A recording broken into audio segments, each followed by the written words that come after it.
Hello friends, নানান ব্যঞ্জনে তোমাদের সকলকে স্বাগত জানাচ্ছি। তো আজ আমার ফ্রাইডে দেখো নিরামিষটা বানাচ্ছি। তো নিরামিষ হচ্ছে আলু পটল দিয়ে। আমার এটা ঘরের রান্না, ঘরে যা রান্না করি সেটাই, কোনো রেসিপি না। তো ওখানে কাজু কিশমিশ নিয়ে নিয়েছি, আর এখানে আলু পটলটাকে লবণ হলুদ দিয়ে মাখিয়ে নিচ্ছি।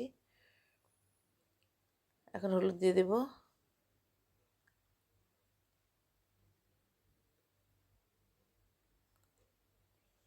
তো হলুদ দিয়ে এখন এটাকে মাখিয়ে নিচ্ছি। আর এখানে দেখো পনিরগুলোকে এইভাবে কেটে নিয়েছি।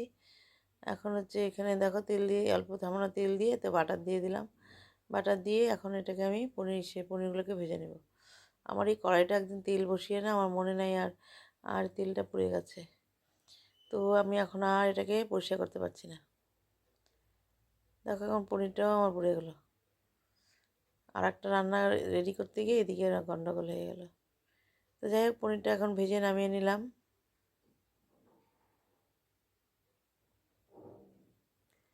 এখন ওই তেলের মধ্যে আর কি, ওই যে বাটার দেওয়া তেলটার মধ্যেই এখন এর মধ্যে একটু জিরে ফোড়ন দিয়ে এখন এর মধ্যে আলু পটলটাকে ভেজে নেব।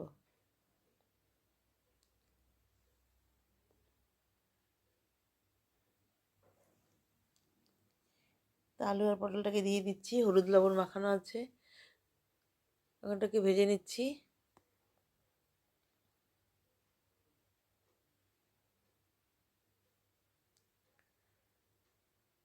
একটু ঢাকা দিয়ে দিলাম। ততক্ষণ আমি একটু মশলা টশলাগুলো রেডি করব। তো এখন দেখো এখানে এখন ভাজা হয়ে গেছে কিছুটা।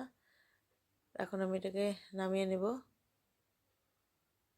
আর একটু ঢেকে দিয়ে তারপর আমি নামিয়ে নেব। এখানে দেখো আদা আর কাঁচা লঙ্কা এটা পেস্ট করে নেব। আর কাজুটাকে একটু ভেজে নিচ্ছি, এটাকে আমি এখন একটু পেস্ট করে নেব। এখন আলু পটলটাকে নামিয়ে নিয়েছি, নামিয়ে নিয়ে এখন এর মধ্যে আর একটু বাটার দিয়ে দিলাম। বাটার দিয়ে নিয়ে এখন এর মধ্যে মশলাগুলোকে দিয়ে দেব।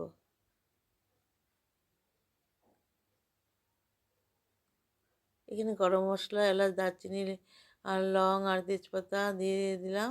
আর শুকনো লঙ্কা একটা দিয়ে ভেজে নিচ্ছি। ভেজে নিয়ে এখন এর মধ্যে আদা আর কাঁচা লঙ্কার পেস্টটা দিয়ে দিলাম। আদা কাঁচা লঙ্কা পেস্টটা দিয়ে এখন এর মধ্যে একটু টমেটো পেস্ট দিয়ে দিলাম। টমেটো পেস্টটা দিয়ে একটু নেড়ে নিচ্ছি।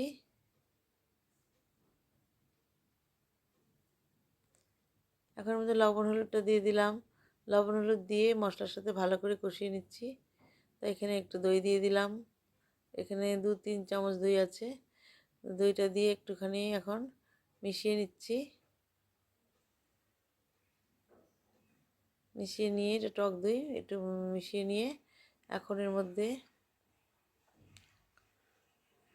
দিয়ে দেবো হলো কাজু বাদাম আর হচ্ছে কিশমিশ পেস্টটা দিয়ে নিয়ে এখন এর মধ্যে জিরে গুঁড়ো, ধনে গুঁড়ো দিয়ে দিলাম আর একটু লঙ্কার গুঁড়ো দিয়ে দিলাম।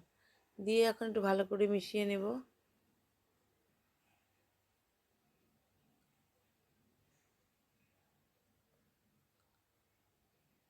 এখন এইভাবে ভালো করে মিশিয়ে নিচ্ছি।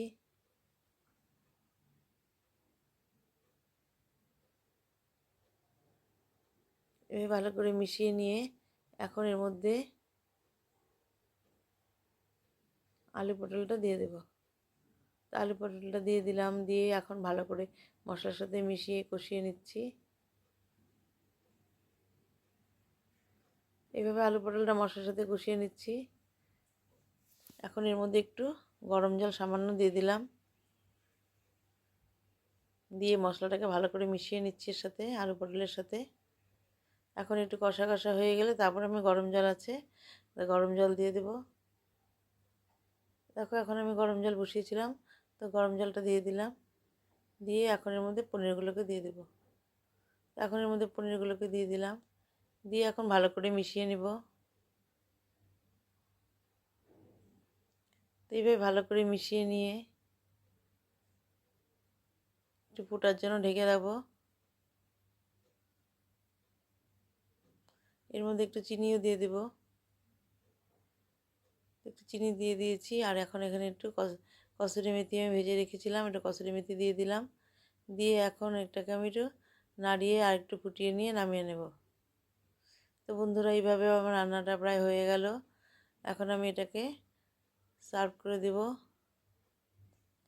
তো এখন রান্নাটা আমার হয়ে গেছে। মশলাটা শুকিয়ে গেছে, এখন আমি এটাকে নামিয়ে নিচ্ছি।